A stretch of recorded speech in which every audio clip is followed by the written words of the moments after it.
కరవమంటే కప్ప కోపం, విడవమంటే పాము కోపం. ఇది మిస్సింగ్ కేసుల్లో ఉండేటటువంటి అతిపెద్ద ఉదంతం. మిస్సింగ్ కేసుల్లో అత్యధికంగా ఉండేటటువంటిది ప్రేమ పెళ్ళిళ్ళు.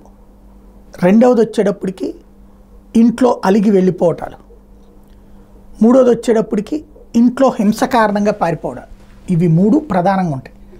మిగతాది ఖచ్చితంగా ట్రాప్ చేసి లాగటమా, లేకపోతే ఏదైనా కనుక ఇబ్బంది పెట్టి తరిమేయడమా, ఇట్లాంటివి ఉంటాయి.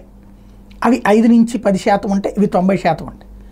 ఇప్పుడు ప్రేమ పెళ్ళిళ్ళ విషయంలో తొలి కేసుకి సంబంధించి ఏదైతే తేలింది ఏంటిది, ప్రేమ పెళ్ళే. అమ్మాయి అబ్బాయి ప్రేమించుకున్నారు, వెళ్ళారు. వీటిట్లో అసలు సమస్య ఏంటంటే తల్లిదండ్రుల ఆలోచన, తమ బిడ్డ ఇన్నేళ్ళు తాము పెంచుకున్న బిడ్డ ఎవరినో ప్రేమించి వెళ్ళిపోవడం ఏంటి, మా బిడ్డను మాకు ఇవ్వాలి అన్నది వాళ్ళ ఆలోచన అవుతుంది. అదే సందర్భంలో ప్రేమించాము, పెళ్లి చేసుకున్నాం, మధ్యలో మీ జోక్యం ఏంటి అన్నటువంటి ఆ పిల్లల్లో ఉంటుంది. ఇక్కడ వాళ్ళిద్దరి ప్రేమ స్ట్రాంగ్ అయితే తల్లిదండ్రులు చెప్పినా ఒప్పుకోరు. కాకపోతే ఈ టైంలో పోలీసులు పిలవగానే మారిపోతారు. ఇప్పుడు సినిమాలలో చూస్తే అలాంటి ప్రేమల్ని ఎంకరేజ్ చేసే హీరోయిజం, రియాలిటీలో చూస్తే బాధ్యతాయుతత్వంతో వాళ్ళని వెనక్కి చేర్చేటటువంటి అంశం. ఇదే అతిపెద్దదైనటువంటి పరీక్ష రాబోయేటువంటి రోజుల్లో.